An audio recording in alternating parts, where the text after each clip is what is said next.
मल्लिकार्जुन खड़गे जी,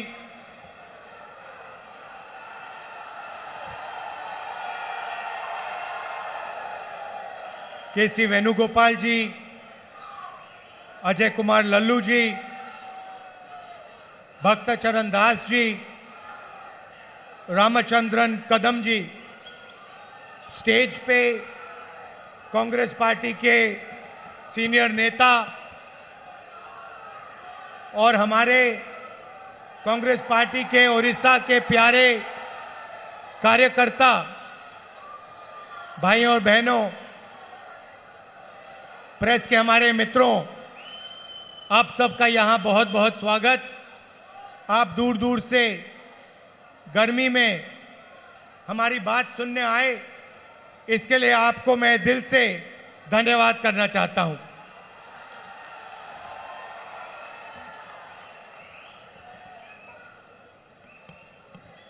कांग्रेस पार्टी के कार्यकर्ता का मूड कैसा है?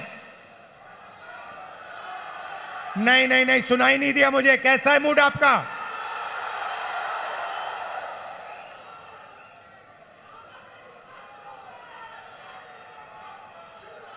आप लोग जो हमारे जमीनी कार्यकर्ता हैं, जिनके खून में, डीएनए में कांग्रेस पार्टी है, जो हमारे बब्बर शेर हैं,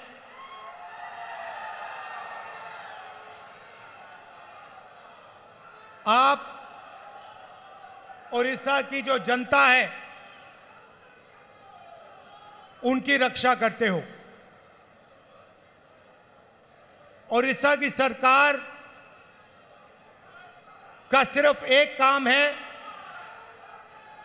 उड़ीसा का जो धन है उसको उड़ीसा की गरीब जनता से चोरी करने का काम है। आपकी सरकार सिर्फ यही करती है। पहले बीजेडी की सरकार ये करती आई, अब बीजेपी की सरकार यही काम कर रही है। एक तरफ उड़ीसा की गरीब जनता, दलित, आदिवासी, पिछड़ा वर्ग, कमजोर लोग, किसान, मजदूर, और दूसरी तरफ 5-6 अरबपति और बीजेपी की सरकार। ये लड़ाई हो रही है और इस लड़ाई में कांग्रेस पार्टी का कार्यकर्ता जो है वही इस लड़ाई को उड़ीसा के, वही इस लड़ाई को उड़ीसा की जनता के साथ मिलकर जीत सकता है और कोई नहीं जीत सकता है। भाइयों और बहनों, बीजेपी पूरे देश में संविधान पर आक्रमण कर रही है।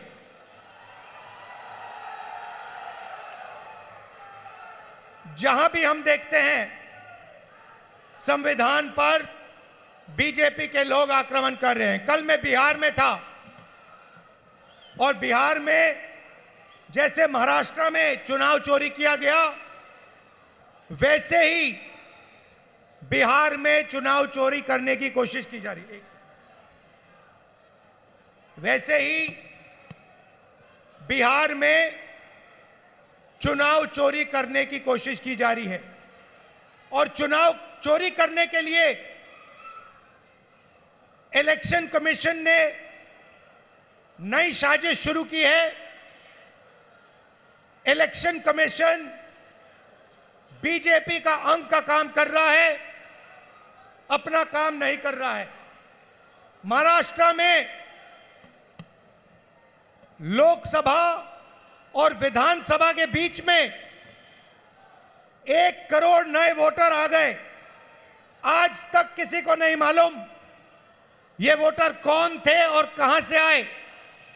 हमने इलेक्शन कमीशन से एक बार नहीं, अनेक बार कहा है, आप हमें वोटर लिस्ट दीजिए, आप हमें वीडियोग्राफी दीजिए। इलेक्शन कमीशन नहीं देता है और जो चोरी महाराष्ट्र में हुई, वही चोरी फिर से ये लोग बिहार में करने जा रहे हैं। कल मैं बिहार गया, इंडिया गठबंधन के नेताओं के साथ हमने कहा कि बिहार में हम इलेक्शन कमीशन को बिहार का चुनाव चोरी नहीं करने देंगे, बीजेपी को चुनाव नहीं चोरी करने देंगे।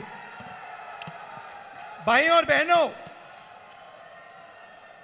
ओडिशा इनका मॉडल है। यहां पे 5-6 बड़ी कंपनियों को ये आपका पूरा का पूरा धन दे रहे हैं। अभी मैं डेलीगेशन से मिला, किसान के डेलीगेशन से मिला, महिलाओं से मिला और उनकी आवाज सुनी, उनका दुख सुना, उनका दर्द सुना। भाइयों और बहनों, जल, जंगल और जमीन आदिवासियों की है।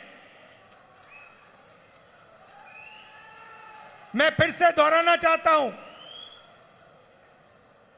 जल, जंगल और जमीन आदिवासियों की है और आदिवासियों की रहेगी।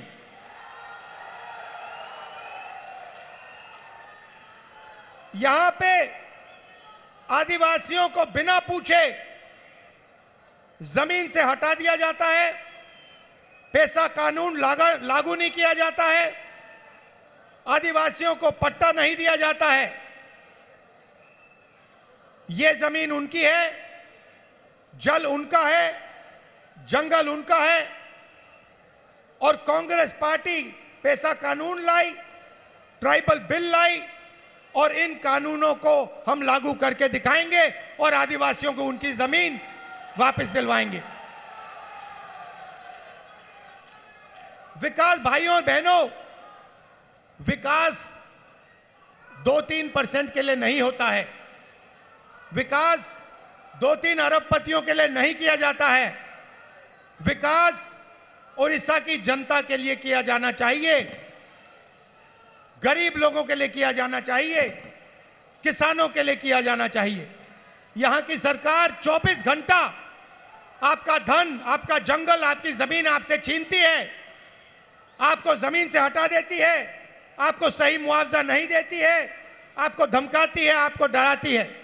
और मैं यहां स्टेज से कहना चाहता हूं, हमारे आदिवासी भाई हो, हमारे किसान हो, हमारे मजदूर हो, जिन पर भी सरकार आक्रमण कर रही है, जिनके खिलाफ अत्याचार हो रहा है, उनके साथ कांग्रेस पार्टी के सारे नेता खड़े मिलेंगे, मैं खड़ा मिलूंगा। और मैं आपसे कह रहा हूं कि जो आपका पट्टा है वो आपको कांग्रेस पार्टी दिलाएगी, अंत में कांग्रेस पार्टी ये काम करेगी। नरेंद्र मोदी जी एक नई योजना लाए थे। पूरे देश में उन्होंने फसल बीमा योजना, एक नई योजना लागू की थी। उन्होंने कहा था कि जब किसानों को मुश्किल होगी, तूफान, ओले से उनका नुकसान होगा, तो ये नई योजना उनकी मदद करेगी। और उन्होंने क्या किया? उन्होंने आपसे पैसा लिया, गरीब जनता से, गरीब किसानों से पैसा लिया, प्रधानमंत्री बीमा योजना के लिए सरकारों से पैसा लिया, सेंट्रल गवर्नमेंट से पैसा लिया और वो पैसा उन्होंने उन्हीं 3-4 बड़ी कंपनियों को दिलवाया। आज सच्चाई ये है कि जब आंधी आती है, तूफान आता है, ओला गिरता है, किसान को मुआवजा नहीं मिलता। हजारों करोड़ रुपए नरेंद्र मोदी जी ने किसानों का पैसा, स्टेट सरकारों का पैसा, यूनियन दिल्ली की सरकार का पैसा उठाकर इन कंपनियों को दिया। मगर ये कंपनियां जब आपका नुकसान होता है, आपका पैसा वापस आपको नहीं देती हैं। यह सच्चाई है। और उड़ीसा के किसी भी किसान से आप ये पूछ लीजिए जहां भी यहां पे नुकसान होता है, आंधी आती है, तूफान आती है, आप जाके पूछिए, किसान से पूछिए क्या आपको बीमा योजना का पैसा मिला? और एक आवाज से ओडिशा के सारे किसान आपको जवाब देंगे कि हमें पैसा नहीं मिला, हमारा पैसा चोरी किया गया, हमारा पैसा बीमा योजना में हमें नहीं मिलता है। मैंने शुरुआत में कहा कि एक कॉन्स्टिट्यूशन के खिलाफ, संविधान के खिलाफ आक्रमण है। संविधान गरीबों की रक्षा करता है, संविधान किसानों की रक्षा करता है, मजदूरों की रक्षा करता है। संविधान में कहीं नहीं लिखा है कि यह देश अदानी का है, अंबानी का है, अरबपतियों का है। यह आप संविधान खोल के देखिए, इसमें लिखा है कि यह देश हर नागरिक का है, इसमें हर व्यक्ति को एक वोट मिलेगा। जमीन इस देश की है, गरीब जनता की है, किसानों की है, किसी एक अरबपति की नहीं है। मगर जहां भी हम देखते हैं, चाहे वो उड़ीसा हो, छत्तीसगढ़ हो, जहां भी हम देखते हैं, एक नाम दिखाई देता है, अदानी, अदानी, अदानी, अदानी।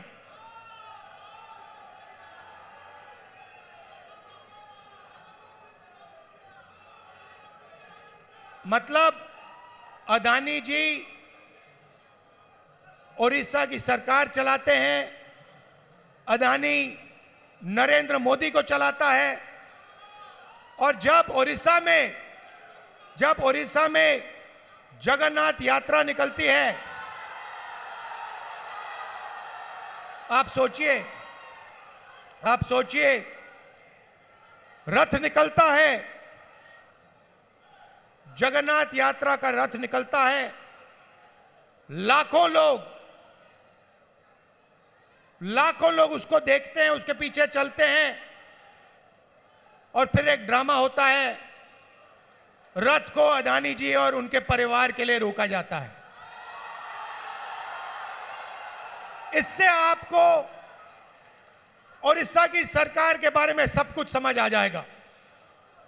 यह ओडिशा की सरकार नहीं है, यह आपकी सरकार नहीं है, यह अदानी जैसे 5-6 अरबपतियों की सरकार है। और इसका लक्ष्य आपकी जमीन, आपका जंगल, आपके भविष्य को चोरी करने का है। मैं आपसे पूछना चाहता हूं, आपकी सरकार ने ओडिशा के युवाओं के लिए कितना रोजगार पैदा किया है? ये जो बड़ी बड़ी इंडस्ट्रीज आती हैं, बड़ी बड़ी जो कंपनियां आती हैं, आपकी जमीन ले जाती हैं, आपका धन ले जाती हैं, आपकी जो नेचुरल वेल्थ ले जाती हैं। मैं आपसे पूछना चाहता हूं, ये आपके कितने लोगों को रोजगार देती हैं? आप मुझे बताओ। आपका रोजगार खत्म करती हैं, छोटे बिजनेसेस को, छोटी कंपनियों को, स्मॉल मीडियम बिजनेसेस को खत्म करती हैं, और फिर आपकी जमीन, आपका धन, आपका जंगल, आपका जल उठा के ले जाती है। और एक नई बात शुरू हुई है, ओडिशा में 40,000 से ज्यादा महिलाएं गायब हो गई हैं। आज तक नहीं मालूम कि महिलाएं कहां गईं।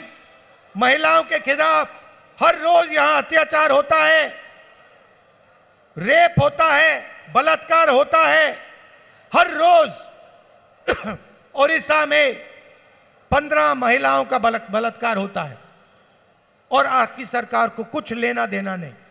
आपकी सरकार सिर्फ 24 घंटे आपका खून चूसती है, आपकी जमीन छीनती है। ना उनको महिलाओं से कुछ लेना देना, ना उनको रोजगार दिलवाना है, ना उनको युवाओं से कुछ लेना देना है। इसीलिए हम यहां आए हैं, और मैं आपको मैसेज देना चाहता हूं कि चाहे मैं हूं, या कांग्रेस प्रेसिडेंट हो, या कांग्रेस पार्टी के कोई भी नेता हो, हम यहां आपके साथ खड़े हैं। जब भी आपको मुझे बुलाना हो, जहां भी आपको मुझे ले जाना हो, मैं इस सरकार के खिलाफ लड़ना चाहता हूं और इस सरकार को यहां से हटाना चाहता हूं। एक बात मैंने भक्तचरण दास जी को कही, तेलंगाना में हमने जाति जनगणना करवाया है। तेलंगाना में जाति जनगणना ने कमाल कर दिया है, क्योंकि जाति जनगणना ने तेलंगाना के हर नागरिक को समझा दिया है कि तेलंगाना में कितने लोग कौन से वर्ग के हैं, ओबीसी कितने हैं, अति पिछड़े वर्ग के कितने लोग हैं, दलित कितने हैं, आदिवासी कितने हैं, गरीब जनरल कास्ट के कितने लोग हैं। एक प्रकार से तेलंगाना सरकार ने तेलंगाना का एक्सरे किया है और तेलंगाना की सरकार को अब मालूम है कि कितना धन किसके हाथ में है, कौन किसके पास क्या है, कितनी आबादी किसकी है। और मैं ये ओडिशा की जनता से भी कहना चाहता हूं, देखिए यहां पर हमें पता लगाना है दलित कितने हैं, आदिवासी कितने हैं, पिछड़े वर्ग के लोग कितने हैं, गरीब जनरल कास्ट के लोग कितने हैं, क्योंकि हम चाहते हैं कि सरकार में, इकोनॉमी में, विकास में सबको भागीदारी मिले। आज ओडिशा के पिछड़े लोगों को, दलितों को, आदिवासियों को ना सरकार में जगह मिलती है, ना कॉर्पोरेट में जगह मिलती है, ना ब्यूरोक्रेसी में जगह मिलती है। ये जो 5-6 कंपनियां आप पर राज कर रही है, मैं आपसे पूछना चाहता हूं, इनके मालिकों में कितने पिछड़े वर्ग के लोग हैं, इनकी मैनेजमेंट में कितने पिछड़े लोग के वर्ग हैं, कितने दलित हैं, कितने आदिवासी हैं, कितने गरीब जनरल कास्ट के लोग हैं। आपको एक नहीं मिलेगा। इसीलिए मैंने भक्तचरण दास जी से, लालू जी से कहा है कि पूरा दम लगा के आप ओडिशा की जनता को समझाइए कि सबसे पहला काम जाति जनगणना है, और अगर हमें ओडिशा में बदलाव लाना है तो जाति जनगणना हमारा औजार है, क्योंकि जाति जनगणना से दलितों को, पिछड़ों को, आदिवासियों को, गरीब जनरल कास्ट के लोगों को अपनी सच्ची शक्ति समझ आएगी। और जिस दिन इनको अपनी सच्ची शक्ति समझ आ गई, उस दिन ये सरकार को गिरा के फेंक देंगे। भाइयों और बहनों, आखिरी बात मैं कहना चाहता हूं, बीजेपी की सरकार ने ड्राइवर्स एसोसिएशन और यूनियन से पर पूरा दबाव डाला कि वो इस मीटिंग का समर्थन नहीं किए। उन्होंने पूरा दबाव डाला, धमकाया और डराया ड्राइवर यूनियन को, एसोसिएशन को, कि यहां पे इस मीटिंग में कांग्रेस पार्टी का समर्थन न कीजिए और इस मीटिंग को डिसरप्ट करने में मदद कीजिए। और मैं यूनियन को और एसोसिएशन को धन्यवाद करना चाहता हूं कि आपने इस मीटिंग का समर्थन किया। और मैं इस स्टेज से कहना चाहता हूं कि सरकार को ड्राइवर एसोसिएशन और यूनियन की आवाज सुननी चाहिए और जो उनकी जेन्युइन डिमांड है उन्हें पूरा करना चाहिए। एक बार फिर मैं आप सबका दिल से धन्यवाद करना चाहता हूं। आप यहां आए, इतनी गर्मी में आए और आपने इतनी प्यार से मेरी बात सुनी। कांग्रेस पार्टी के कार्यकर्ता से कहना चाहता हूं, देखो आप लोग बब्बर शेर हो, आपको किसी से नहीं डरना है। आप टाइगर हो, आपको किसी से नहीं डरना है। आप आगे बढ़ो, आपके खून में कांग्रेस पार्टी की विचारधारा है, गांधी जी की विचारधारा है, संविधान की विचारधारा है। जाओ, लड़ो और इस सरकार को बदलो। धन्यवाद, नमस्कार, जय हिंद।